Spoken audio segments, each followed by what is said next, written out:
Hey RATBAGGERS, today more Oblivion rumours and whether or not the remake, which everyone pretty much is now saying exists, is going to be releasing this month in April, or is it still scheduled for what the original leak said, which was June. Now, if you haven't seen any of this or heard about it, yes, it's real. The Oblivion remake does seem to be on the cards. It first got leaked a good few years ago in some of the court proceedings when they were buying Bethesda, and it got just basically revealed that it was on the cards. Now, that was meant to have come out a few years ago, but it looks like it evolved. Instead of being just a remake, an actual, or remaster I should say, a remake. So they're adding more to it, just in some of the skills, stealth, archery, bits and bobs like that as well, and it's been done by Virtuous Studios. So there you go, quick, very brief description in case you haven't seen that news. Now, previously, lots of good, reliable leakers have suggested that the game would be releasing a bit earlier and it could absolutely stealth drop. Someone else has now jumped on the bandwagon, and I ain't gonna lie, I don't know who this person is, but it got reported on Insider Gaming, so I'll leave the link to that article as well. But on Twitter, Detective Seed says, I believe the Oblivion remake is going to release end of week next week, likely Thursday, April the 3rd, then 13 days later, Indiana Jones on the 16th on PS5, and then 13 days later, Forza Horizon 5 on 29th on the PS5. A bit later on, he does reply to someone else, is this from a source? And he said yes, but it's a little bit iffy if it's going to be this week or next. They were confident in it coming though.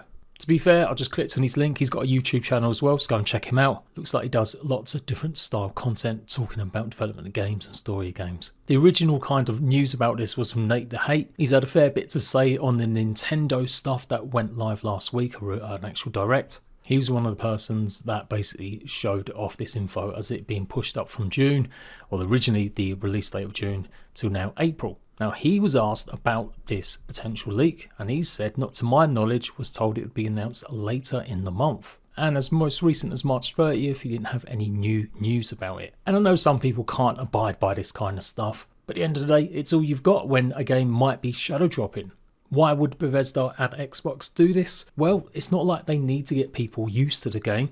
It's been around for 20 years now, as everyone pointed out when I said it had been around for 15. Don't blame me, blame the trailer release date, as it did say 15 years ago it was uploaded on the Bethesda YouTube page. I never really bothered much with Oblivion. I got to like the Fighters Guild arena place, and then I was just like done. Skyrim was my bae, and that's the best one I've played. Never touched some of the old ones. So I'm not some massive lore story nerd. Shout out to you guys, really are souped up about some of the stuff. But I'm just excited about maybe jumping onto another game, maybe as looking as good or potentially as good as Skyrim, with some nice quality of life adjustments that really turned me off the game actually when it first released. So there we go. The only way that this rumour could potentially be true is he's a YouTube creator. He might know some people that have got maybe been given a bit early access. Potentially you would imagine that they might have reached out to like the top 5 sort of Bethesda creators out there. Obviously ESO, maybe some of the others, and said, hey, we're going to do it, here you go. You can be one of the first to release a video tomorrow, but sign the NDA. Maybe one of them's leaked something along them lines, who knows? He does go on further to say, contact on this, Bethesda contact, not a PlayStation one, is reiterating that this project is coming this week or next. They gave me the Doom Dark Ages preview info and that was correct, so I'm trusting this info as well, just being transparent. So, you know what, I'm not going to discount it, I don't know the dude. What he says could absolutely happen, and they could absolutely shadow drop it. Like I said, they just don't need to build up the marketing. It's seared into a lot of Bethesda Elder Scrolls fans' minds. It caused a big, massive input of media tomorrow, just going mad about a shadow drop of this kind of size. And it negates the fact that maybe, just maybe, the remaster might not live up to everyone's expectations still. In the last video, there was a fair amount of criticism from some players calling this a cash grab. I don't really see it as that. Like, the game is 20 years old. It hasn't had a bunch of remasters like Skyrim, and for especially newer console players, they just won't have had a chance to have tried this game out. And if it was janky in terms of maybe the combat movement back then, it definitely is going to be even more janky now compared to what people are used to. So reportedly, if they're tailoring it and making it more like Skyrim and stuff, maybe not to the extent that obviously Oblivion, the fan-made mod's being made. I know a lot of people want to support that. Yeah, great. Bethesda have definitely fallen off in recent times with a whole host of things, including Fallout 76 and a bunch of other stuff, maybe Starfield just being a bit meh. But yeah, I would say it's not necessarily a cash grab releasing a remaster after 20 years, although it depends on the price, how much it's going to be.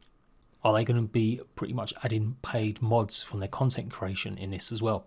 That could be another reason for a shadow drop. There might be a bunch of that stuff with it, or it just might not be that great. Virtuos have done previous jobs or few jobs in the past that maybe haven't always been that great. Some of them have been decent.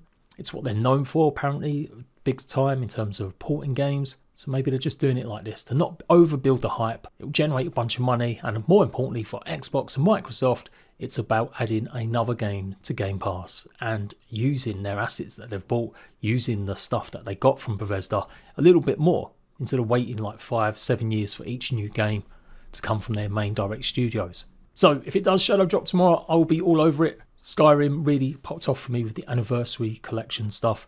I did loads of guides on that and you guys enjoyed it. And like I said, I'm keen to put right what was once wrong and see if I could actually get into Oblivion this time.